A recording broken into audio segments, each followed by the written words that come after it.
네. 자, 판단을 참 잘 내려야 하는 요즘 시장입니다. 주식회사 플래처 김덕호 대표와 함께 내일장 큰 그림 그려보겠습니다. 대표님 어서 오십시오. 네, 반갑습니다. 예, 반갑습니다. 오늘도 현대차 그룹에 대한 움직임이 굉장했습니다. 그 중심에 있는 로봇을 좀 뜯어서 보고자 하고요. 현대차 그룹이 아닌 기존의 로봇주로서 군림했었던 종목군들도 다시 방향을 위로 잡는 것들이 나타나서요. 전반적으로 두루두루 둘러보시면 좋겠습니다. 일단 아틀라스가 현대차 그룹주에게는 한몫했죠. 네, 그렇죠. 뭐 일단 사실 지금 현대차를 뭐 자동차 기업으로 보시는 분들은 아무도 없을 겁니다. 이렇게 감히 말씀드릴 수 있는 원인도 이제 자동차는 하나의 그냥 제품에 불과하다. 다만 중요한 건 이 자동차를 활용한 서비스가 더 관건이다라는 얘기들을 많이 하고 있는데요. 일단 아틀라스 같은 경우에는 이제 2015년도부터 이제 보스턴 다이내믹스에서 영상을 이제 적극적으로 게재했던 이 로봇이 흔히 말하는 덤블링을 하고 또 파쿠르를 하는 로봇이 있다. 뭐 이런 식으로 이제 영상이 나오기 시작하면서 이제 주목을 많이 받았습니다. 자, 근데 이번 이제 CES 2026에서 사실 이 로봇이 굳이 또 덤블링을 시켰더라고요. 뭐 물론 많은 분들은 이 생각을 합니다. 이제 휴머노이드 로봇이 나왔기 때문에 우리 산업을 이제 대체를 할 것이다 이런 기대감을 나오고 있는데 뭐 지금도 저희 뭐 현대차 노조분들한테 뭐 덤블링 시키고 그럴 일은 없겠지만은 그만큼 이제 앞으로 이제 다양한 좀 더 이제 적극적인 활동들 그리고 위협 산업군에 대해서 적용을 할 수 있는 가능성이 커지고 있다라는 것을 좀 과시하려고 하다 보니까 뭐 이런 뭐 액션들을 좀 취하지 않았나라고 보고 있습니다. 자, 일단 로봇 산업 같은 경우에는 뭐 현대차뿐만 아니라 지금 많은 기업들이 다 고민을 할 수밖에 없어요. 특히나 우리나라 같은 경우에는 뭐 안 그래도 출산율이 굉장히 낮은데 실질적으로 어떤 기업들 입장에서도 신입을 뽑기에도 굉장히 좀 불안한 상황입니다. 뭐 저도 이제 대학생들을 통해서 이제 대화를 많이 해보지만은 사실 굉장히 똑똑하고 또 우리가 뭐 과거에 취업했던 때에 비하면은 뭐 취업 시장이든가 이런 거에 대비를 하는 준비들이 굉장히 많은데도 불구하고 이 친구들을 당장 현장에 또 적용하자니 뭔가 불안한 것도 많고 또 오히려 이제 산업 현장 같은 경우는 제조업 쪽에서는 또 기술이 또 고도로 집약한 부분들이 굉장히 많다 보니까 당장 이 친구를 투입하기에는 또 현장적에 대한 기대 기간들이 훨씬 더 많이 들어간다는 겁니다. 결국은 저는 로봇 산업이 클 수밖에 없다라는 것은 우리가 이제 우리를 서브하는 입장에서 봤을 때도 당연히 필요하고요. 또 사람이 어떤 활동을 하듯이 그 현장에 대한 안정성들을 더 높이기 위해서 더 적극적으로 많은 인력들을 더 전문화시키기 위해서 필요한 과정이라고 보시면 될 것 같습니다. 일단 로봇 산업 뭐 마찬가지로 이제 지금 많은 분들이 이제 고민을 하고 계시겠습니다만은 뭐 지금이라도 늦은 거 아닙니까? 지금 매수하기 늦은 거 아닙니까? 하시는 분들은 많으실 것 같은데 저는 여전히 로봇 산업은 내년까지도 충분히 기대감과 먹거리가 많다라고 저는 판단을 하고 있지만 다만 이제 접근하실 때 조심하셔야 되는 거는 로봇 기업들의 상당수가 이 매출은 나올 수 있는데 이 적자가 굉장히 심합니다. 그러다 보니까 뭐 지금 자막 보시는 것처럼 어떤 이제 안정적인 지배구조가 가장 큰 관건이라고 보시면 될 것 같고요. 뭐 농담 반 진담 반 저희가 매번 하는 얘기가 있습니다. 뭐 레인보우 로보틱스 같은 경우 뒷배가 뭐 삼성전자고 로보스타는 뒷배가 LG전자고 이런 것처럼 흔히 말하는 누가 서포터로서 당장 이 투자를 하고 있는가를 보셔야 됩니다. 그래야지만이 우리가 이 완제품에 대한 수요가 어디로 확산될 수 있는가 지금 현재 어떤 산업들에 대해서 당장 투입이 가능한가를 우리가 어느 정도 가늠할 수 있다는 거죠.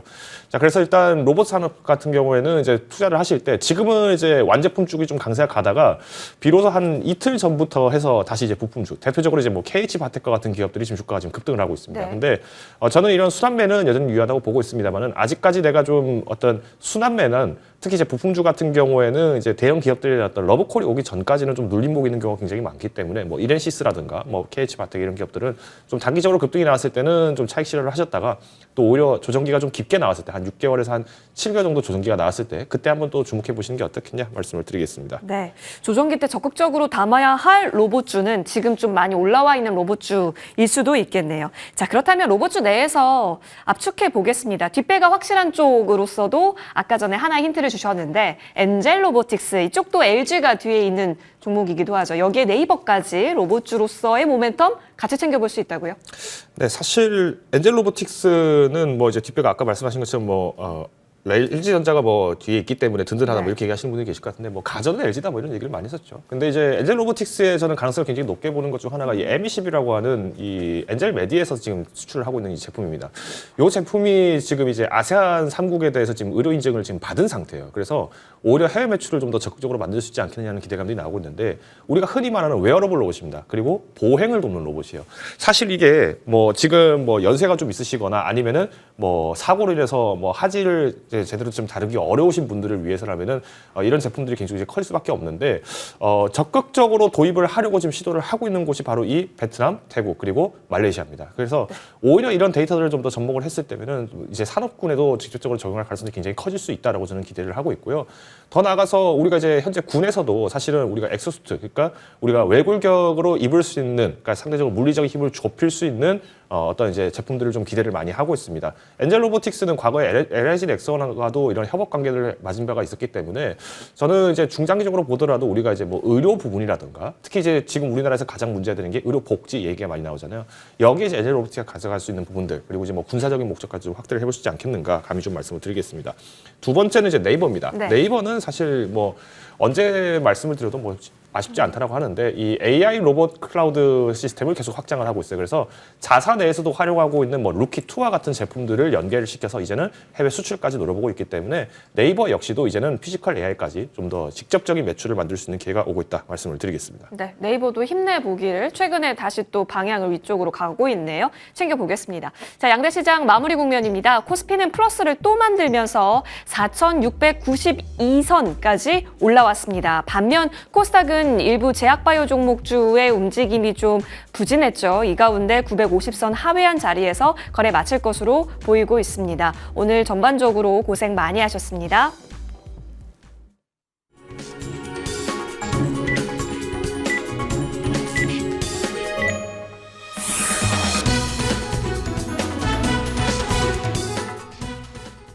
네, 화요일 국내 증시 마감됐습니다. 오늘도 코스피 지수는 대단했습니다. 1%가 넘는 강세를 보이면서 또다시 신고가를 경신하는 흐름 이어가고 있는데요. 반면에 코스닥 쪽은 약보합권에서 마감될 걸로 동시효과 구간에선 잡혔습니다. 혼조 양상인데요. 지수 마감 현황 바로 체크해 보도록 하겠습니다. 앞서 말씀드린 대로 반도체 쪽이 오늘 다소 쉬어가긴 했지만 산업재, 코스피 쪽에 있는 조선과 방산 그리고 자동차, 현대차 그룹주 쪽으로 상당히 많은 수급이 몰리기도 했습니다. 이에 따라서 코스피 지수 1.46% 상승하면서 4,692선에서 문 닫았습니다. 이제 정말 5,000피까지도 얼마 남지 않은 상황이죠. 300여 포인트 정도 남겨두고 있습니다. 코스닥 지수는 948선에서 문 닫았습니다.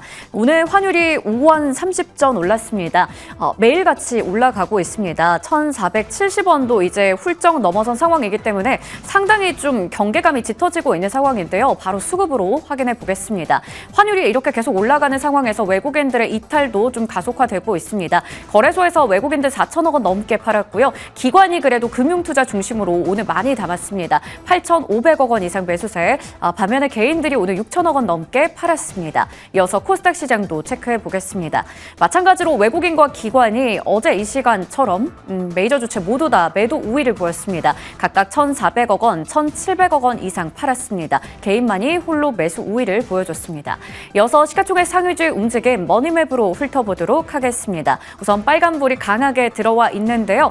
반도체 섹터부터 살펴보도록 하겠습니다. 삼성전자와 SK하이닉스 나란히 하락 마감했습니다.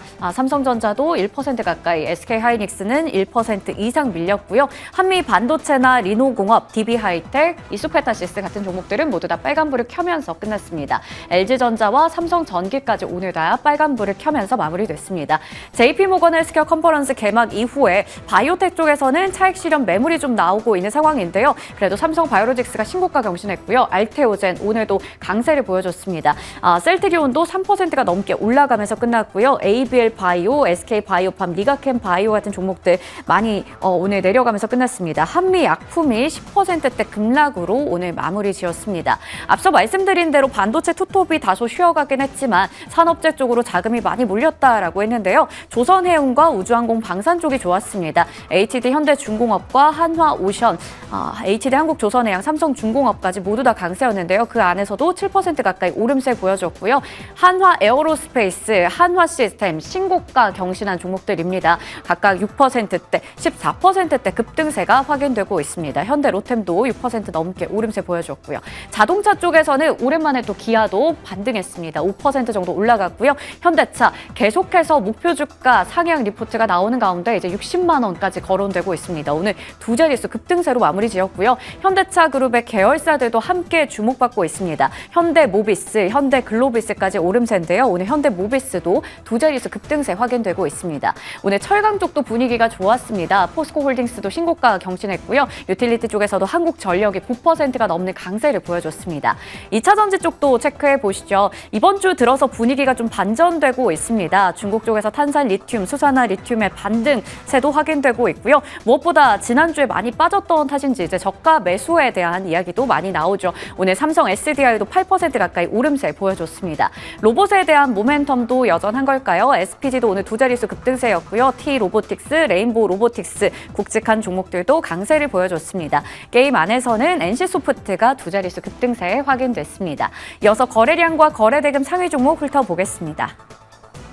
삼성전자가 여전히 1위를 지키고 있죠. 그리고 한화시스템이 2위, 오늘 두 자릿수 급등했고요. 삼성중공업과 한온시스템 등등의 종목들 보입니다. 금호전기가 오늘 상한가로 마무리 지었습니다. 거래대금 상위 종목 살펴보면요. IT 투톱과 함께 현대차, 한화그룹주들, 현대그룹주들 눈에 많이 들어옵니다. 다음으로 코스닥 시장으로 이동해 보겠습니다. 코스닥 시장에서 1위는 고영이고요. 2위는 휴림로봇입니다. 로봇 관련주들이 많이 올라와 있습니다. 거래대금 상위 쪽에서 더 볼 텐데요. 고영과 휴림로봇, SPG, 원익홀딩스 등등의 종목들 로봇 관련주 대거 올라와 있고요. 알테오젠과 리브스메드, D&D 파마텍까지 체크 가능합니다. 삼보모터스도 오늘 두 자릿수 급등세로 마무리 지었습니다. 지금까지 화요일장 마감 현황 살펴봤습니다. 네, 오늘 장도 고생 많이 하셨습니다. 진격의 대형주고 또 진격의 코스피 시장이네요. 어느덧 4,692선까지 올라오게 됩니다. 이 속에는 뭐 조선, 방산, 그리고 오늘 많이 움직였었던 뭐 포스코홀딩스라든지 다양한 종목군들이 힘을 냈습니다. 물론 매크로가 시끄럽기는 하죠. 미국과 이란 뉴스도 계속 지금 속보 나오고 있기는 한데요. 미선물 마이너스권이기는 합니다만 저희 잘 봐야 될 것 같아요. 국장은 그래도 수급이 강해서 걱정 없이 우리는 섹터 고민만 해도 되지 싶기는 한데, 자, 이 속에서 내일장 공략 섹터 뭐 바라보면 좋을까요? 바로 열어보겠습니다. 안 움직여서 조금 실망하신 분들 많으셨을 것 같은데 제약바이오주 실망하긴 이르다고요? 네, 뭐 일단 오늘 많은 종목들이 지금 이제 수익을 이제 내면서 하익 매물이 좀 많이 나왔습니다. 근데 이거는 우리가 지난 11월, 12월 때 이제 이미 그러니까 4분기 때 증시가 조정이 될 때 꾸준히 매집을 했던 주체를 보시면 알 수가 있습니다. 사실 이제 외국인 기관이 뭐 반도체 여전히 기대감 있다 이런 얘기들은 저희가 이제 뭐 3분기, 4분기 때도 말씀 많이 드렸었는데 그때 동안 가장 많이 매집을 했던 종목 중 하나가 또 SK하이닉스, 삼성전자였지 않습니까? 이런 것처럼 우리가 이제 결국에는 좀 오랫동안 갖고 있던 종목들에 대한 비중이 좀 가다해지면은 그때는 좀 차익 실현할 수밖에 없습니다. 근데 무엇보다도 이제 이 JP모건 헬스케어 관련주로 지금 이제 많은 기업들이 지금 거론이 되고 있어요. 근데 유독 오늘 이렇게 좀 주가가 빨리 지금 떨어졌던, 그러니까 급락이 좀 나왔던 종목들의 특징이 뭐냐면은 임상결과 발표가 지금 된 겁니다. 그러니까 사실 이 JP모건 헬스케어 컨퍼런스에서 뭔가 이제 이슈가 나오고 뭐 주가가 좀 급락이 나온다. 뭐 여기에 대해서 어떻게 해석을 하느냐? 많은 분들은 결과를 이미 알고 있어요. JP모건 헬스케어 때 나왔던 기업들이 결국 연말까지 주가 또 갑니다. 근데 중요한 건 뭐냐면은 내가 이걸 단기 차익을 빨리 누리고 싶은 거예요. 그래서 제가 어제 제가 뭐 많은 기업들에 대해서 이제 뭐 바이오주들이 이제 뭐 급락이 좀 나온다. 그러면 여기에 대해서는 이제 두 가지 관점이 있다. 첫 번째, 내가 이미 쥐고 있는 상황이었는데 만약에 이 종목이 급락이 좀 빨리 나왔다라고 한다면은 일단 종목을 교체할 기회가 온 거다. 왜냐하면 바이오주들 중에서도 어떤 기업은 시장 평가를 이제 뭐 흔히 말하면 뭐 20% 이상 볼 수 있는 정도의 수익성을 기대를 하고 접근한 분들이 계신데 뭐 예를 들어서 한 8% 정도 급락이 나온 경우가 있을 것이고 어떤 기업은 뭐 연에 이제 한 40% 정도의 수익을 더 낼 수 있는 기회가 있는데도 불구하고 주가가 한 8% 정도 종목이 뭐 조정이 나왔다. 그러면 여기에 대해서는 이제 옥석가리를 하는 겁니다. 내가 차라리 내가 변동성을 좀 더 높게 보더라도 이 기업에 대해서 가능성을 높게 본다. 그러면 과감하게 더 추가 베팅을 할 것이냐, 아니면은 좀 안정적으로 내가 바꿀 것이냐, 이런 거를 이제 전략적으로 매매할 수 있는 기회가 오히려 지금 같은 때다 말씀을 드릴 수 있을 것 같고요.